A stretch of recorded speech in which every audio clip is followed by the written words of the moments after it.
Hey everybody, welcome to Journey Through the Generations. And as you probably know, the last episode really wasn't an episode. It was an update on the things that's been going on with us, and we've been away for a few weeks, so due to some personal things in the family, but we're back and we're excited to be back. Yes, right? we are. And what we decided we're going to do is we're going to do a quick recap of episode 4, 5, and 6. And then we will return with our regularly scheduled episode for episode 7 on our regular time on Tuesday. Right. So Trisha's going to do that recap, and I'll be back on the regular episode. What, 8?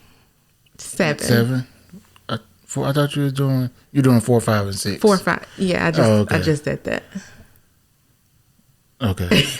Right. Philip insists that he's not going to talk, but I think I'm going to get him to say a few things, so I'm not all by myself on this podcast today. I'm going to be quiet. All right, go for it. Okay, so we're going to start on episode 4, and basically I'm just going to go over who everybody met and who all got a strike. So on episode 4, Team Red, Jarrell met his 2 brothers on his mom's side, and they were super excited. His 2 brothers had known about him, so they knew that he was out there and had been looking for him. So they were really excited to meet him. And one of the brothers actually is a musician. So he had written a song a few years ago about his oldest brother.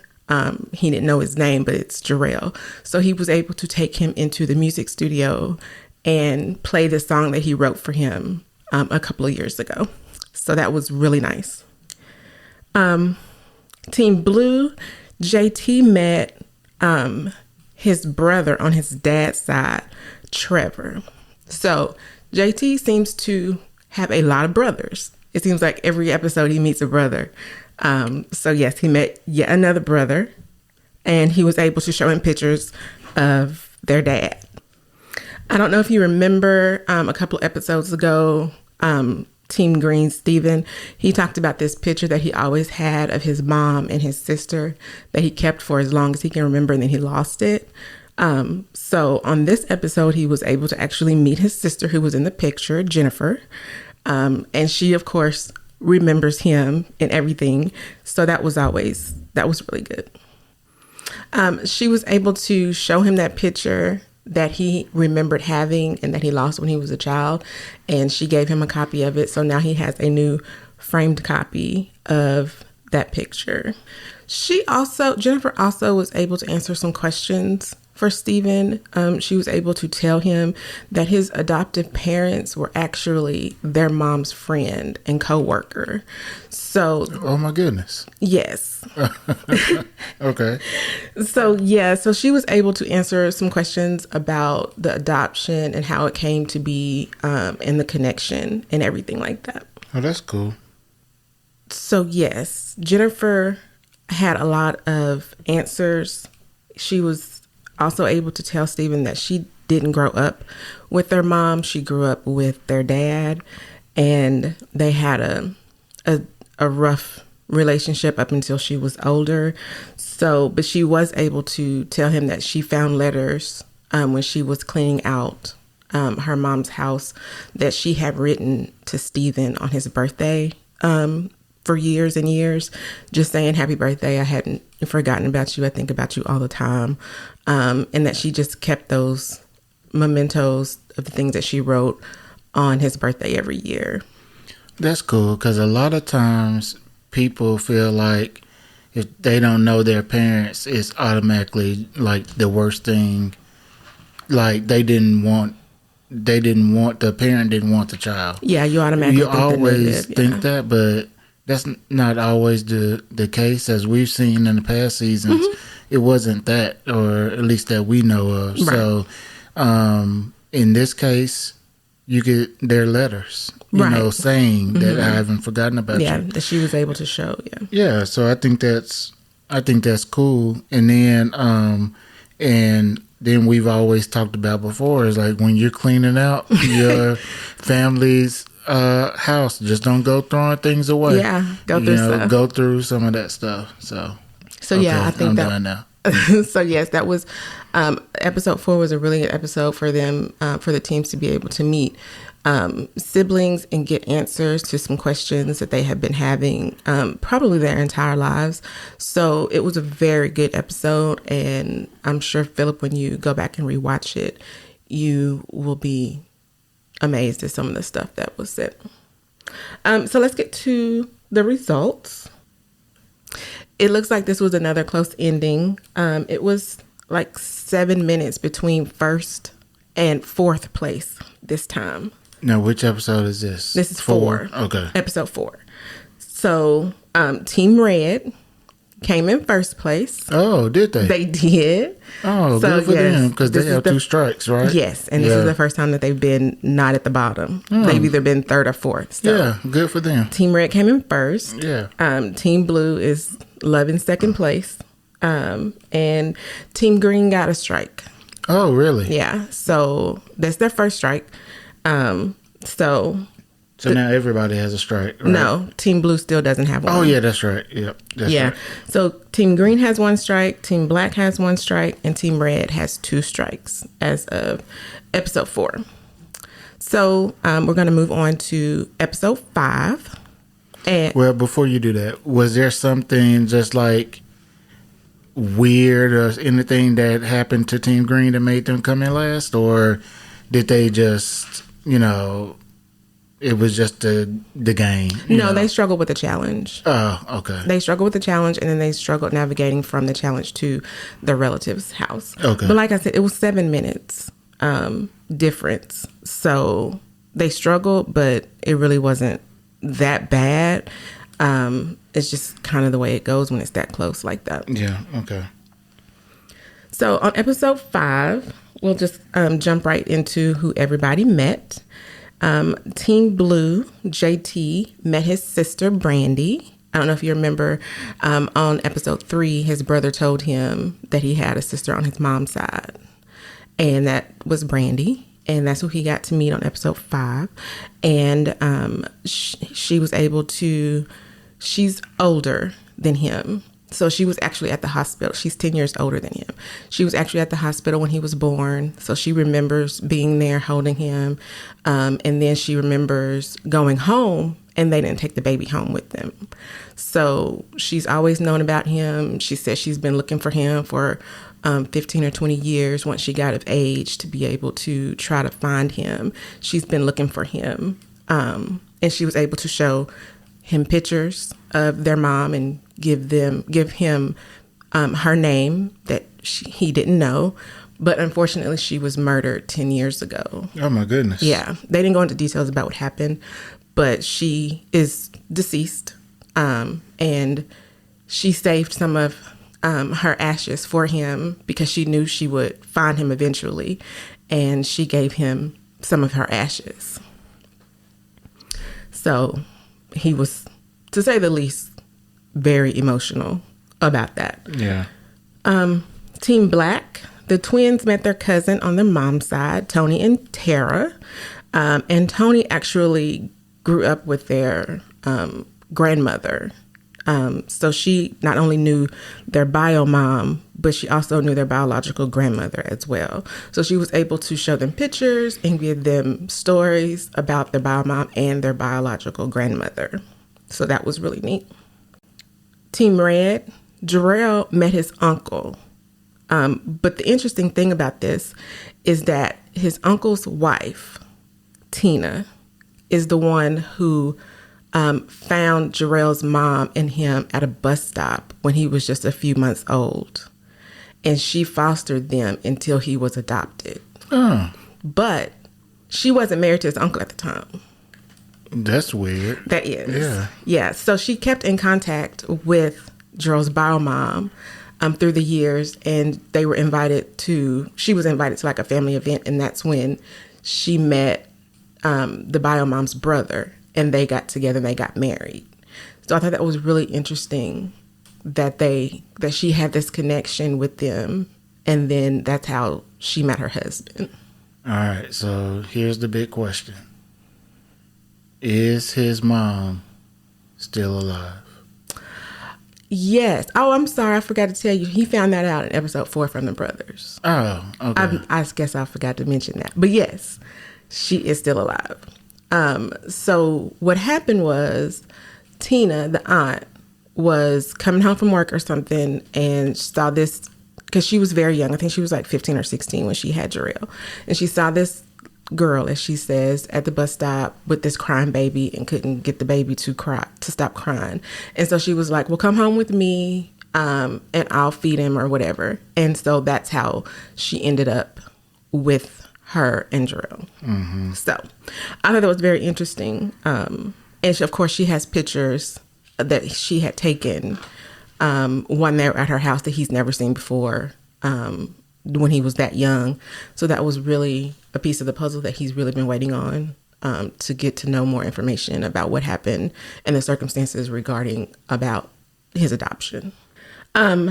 Team Green, Stephen, was able to meet 2 of his brothers, Chase and Brett, on his dad's side. And if you remember from a couple episodes, I think it was episode 2 or 3, when he was told that there was a 1 in 5 chance that his father was still living, because of the other brothers being deceased. But Chase and Brett let him know that his father is still living, and that he does know about him. And he asked, what kind of father was he and things like that. And they told him about their childhood and growing up. And they told him what his name is. And his name is Billy Ray. So he was excited to see pictures and find out what his name is, and get to know more about that side of the family. Well, I know he was shedding the tears, wasn't he? Yes, he was. He was super excited. And he is really excited because he's the big brother now, because all of his other siblings that he's met have been older than him. So he's the big brother now, and he said he has making up to do about picking on them. So to get into the end of the show, this one, Team Black came in first place this time. Team Blue is still in second place. Oh, goodness. That's their favorite spot. Whatever works, I guess. Team Red came in third, and they came in third with 28 minutes. So Team Green came in third with 28 minutes. So that's, yes. So how did they do that? Nobody got evicted? Yeah. No, nobody got a strike because they said they came in third. Oh, so interesting. I thought that was really interesting. I figured they would go down to the second. I did too, but it's relative race and they want everybody to meet their family, I guess. So yes, there was no fourth place because there was a tie. And so there was no strike given.